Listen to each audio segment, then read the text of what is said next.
Hey world, and welcome to my February web up. If I sound a little bit sick, it's because I am. It's nothing serious, just a little bit of a cold.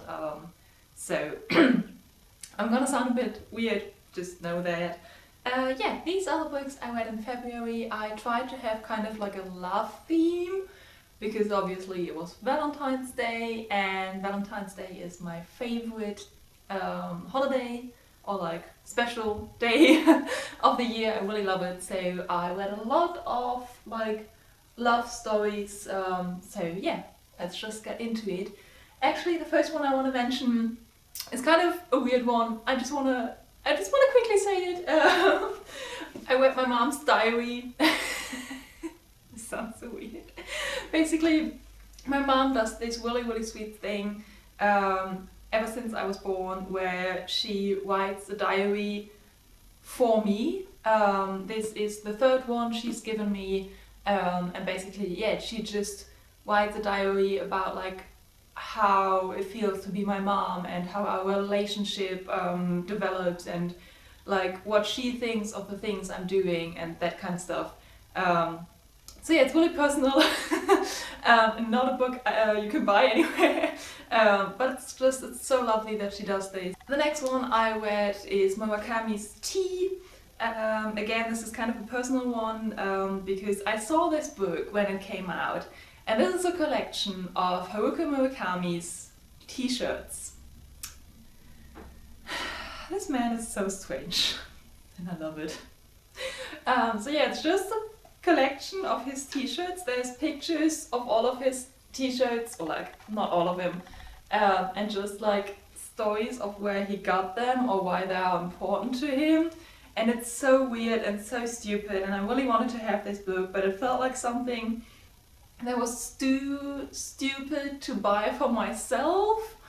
So it was my birthday in January, and I asked my colleagues to please gift me this book. And they all picked their favorite t-shirt and wrote a little message for me inside, and it's really sweet and lovely and hilarious, and it's such a funny book, and now it has a personal note, and I really love this. And then I read two manga, the first of which was Gefühl, Namens, Liebe, the sixth part. I'm actually holding up part 5 because once again I gave part 6 to a friend to read. But yeah, this is a really cute love story of a first relationship, and it's just so endearing and sweet, and they're like so like honest and kind with each other, and I really love it. It's so sweet. And the second one was Neu Anfangen&Glücklich Sein, which is the second part to Heimkehren und Neu Anfangen. And this is the story of a guy in his mid-20s, I think, who kind of failed at the whole moving to the big city thing. So he's moving back home to the small town with his parents, and he's kind of bummed about it, but then he meets his new neighbor who's also around his age, and the two of them become friends, and maybe more. And yeah, this is the second part to that, and it's so sweet and lovely. And also like the small town flair just made me really feel at home. I really loved it. I also read a book that I don't have with me right now. It's called Sehen, Morgen by, who's the author again? Elise Kuipers, I think is the name.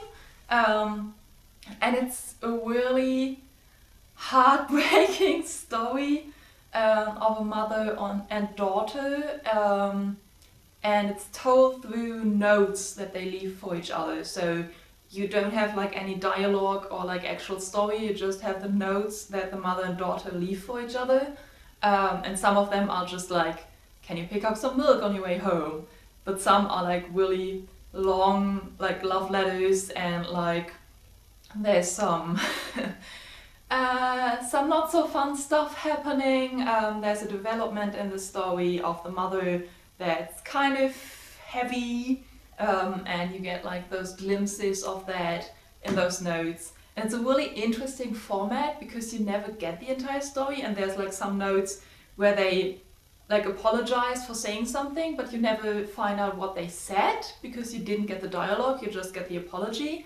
So it really feels like you're just getting this glimpse of the story, and it's really interesting. The format is so cool. But yeah, as I said, there's some really heavy stuff. It's really heartbreaking, but it's also really sweet, because with all this like heavy stuff going on, they do like really cherish each other and like appreciate each other as mother and daughter, and it's so sweet. And I really enjoyed it. I cried a lot. And yeah, it was a really interesting read. Next book I read was Out of Love by Hazel Hayes. I've been meaning to read this book since it came out. Obviously Hazel Hayes is a YouTuber and I really enjoy her videos. And when I heard that she'd written a book, I was really fascinated and it sounded so cool. And I did buy it immediately and then never got around to it, so I thought, you know what? It's a love story of sorts. I'm gonna read it in February. So basically the concept is that you do have a love story of a relationship, but it ends with them breaking up, and then you go backwards to when they first met.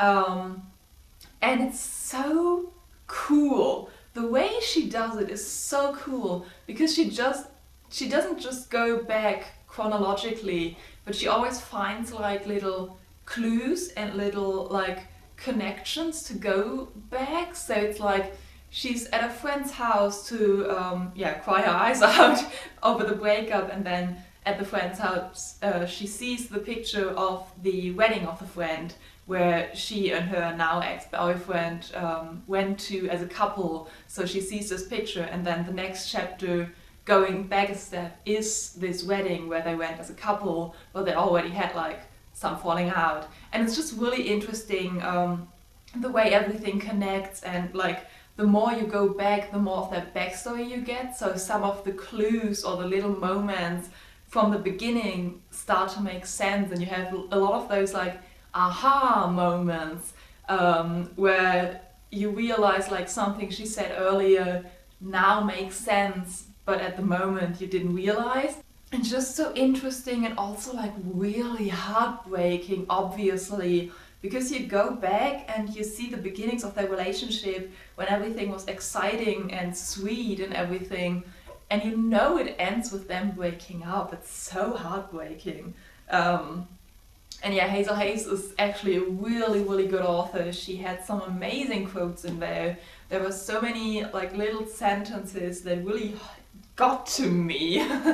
So yeah, it was a really good reading experience. I really loved this book. I'm definitely gonna read it again at some point. And then I read Kissing Lessons by Helen Hoang. This is actually the German translation, and I think the original is called the Kiss Quotient, I don't know how to pronounce that word. It's one of those wonderful times where for some reason they translated the English title into German, but decided to keep an English title in German, but a different English title in German. I don't know. It's a really stupid thing. I don't know why German companies do this. It really annoys me. But apart from the title being weird, this is a book about Stella, who's on the autism spectrum, and her mother keeps bugging her to go on dates and find a husband and start a family and all that stuff. But because of her like social difficulties, she doesn't really want to do that, and also she's kind of worried she'll be bad at it, and she doesn't have practice. So she hires an escort to teach her how to be a girlfriend, basically. And obviously it's like fake dating, kind of. It's a really tropey, cheesy, steamy, cute love story. It made a lot of fun to read it, and it was like, yeah, it was a nice experience. I enjoyed reading it. Gonna be honest, wasn't my favorite book. There were like some tropes that were just too tropey for me. Like you saw everything coming, everything was so obvious. And yeah, it was fun. It was fun. But I didn't think it was amazing. Then I finally finished Seite by Daniel Gray. This is a tiny, cute little book, and it took me ages to finish it just because this is like little essays of like 2 or 3 pages, about the entire world of loving books. So there's like finding a new bookstore, recommending a book to a friend, going to the library, all of that kind of stuff, and all of them have like little chapters where he just goes on about how lovely books are. And it's really sweet and lovely, but I didn't read it like in one sitting or something. Because it's so tiny, it lived in my purse for like 3 months, and every time I went out and was like waiting at a bus station or something, I would read one of the essays or a couple of the essays whilst waiting. So it took me a long time, but only because of the way that I read it. But every single one, I made a lot of notes and a lot of like little hearts in the margins, because it's just like such... it felt so real to me. Like, obviously I'm a book lover, obviously my life revolves around books. So just having this little collection of everything that makes books amazing was just, it was so good. It was so sweet. I felt so seen. And then the last book I read in February was Mercury and Me by Hutton. This is sort of a biography of Freddie Mercury, written by his boyfriend, and there are some beautiful pictures in between, just of like their family and friends and like the travel they did and all of that stuff. And I honestly, again, this took me a long time. I literally took an entire month to read this book, and it's mostly because it's so not well written. It feels so bad to say that, because like the information in it and the stories in it and like the intimacy is so great, and it felt like I was being let in like a secret club or like a friendship group. It really did feel intimate, and it felt like I got to know Freddie Mercury and his partner Jim Hutton like in a way that I didn't know before. There were a lot of stories that I'd never heard before. So it was really interesting to read.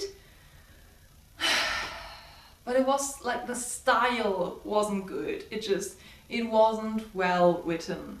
It felt like either Jim was like a little kindergarten kid who came home from work and just kind of rattled off his day without any thought or like any connection or chronological sense. It felt like he was just ticking off things from the list of things he'd done with Freddie Mercury, and it didn't really feel like there was any flow or any story. It felt like all of these little moments just strung together. And then it also felt really edited, which kind of contradicts the other thing, but I don't know. There were so many moments where it felt like he was telling an intimate story, and it really did feel like someone from the Queen team was like editing it and was like, okay, we need to put in more like Queen stuff and more famous names and more concerts and all of that stuff. It really felt like Jim was trying to tell this intimate story, and then he had to also promote the band. It was a really weird writing style, and I didn't connect with it, and it took me so long, because even though the contents are interesting, the style really exhausted me, and I had to put it down after like every chapter. So yeah, I was expecting much better from this book, and I do know a lot of things now that I didn't know before, and I do appreciate it for that. I have this new perspective on this like amazing person that I really cherish in my life as a creative influence. I now have this like new perspective on him, so for that it's a really good book. But other than that, I don't think I'd recommend it. It's just, yeah, I'm kind of disappointed. Let's leave it at that. So yeah, that was my last read in February. Those are all the books I read. As I said, I try to have like this love theme, but like not only romantic love, but also family love and like book love and all that stuff. So I had a really lovely reading month. It was so sweet, it was so nice. There were a lot of positive feelings in my reading and I really enjoyed it. I had a fun time. And the book I'm currently reading is Supernove by Meyer. This is the third part in the Renegade series and I'm buddy reading this with my friend Lizzie and I absolutely love it. It's been a long time since I've read the first two parts of the series and I was kind of scared to pick this up because I'm scared of how things are gonna end. But as soon as I started reading it, I fell back in love with the world building and the writing style and the characters and the social commentary. It's such a good series. Genuinely, I think this book series should be taught in school because the political issues addressed in it and the way they deal with like morally grey decisions is so well done, like so interesting. So yeah, really enjoying reading this, also because I love Lizzie and I always love like talking to her. And yeah, that's the book I'm currently reading and I hope you enjoyed this video. I hope you always have a reason to smile and I shall see you soon. Bye!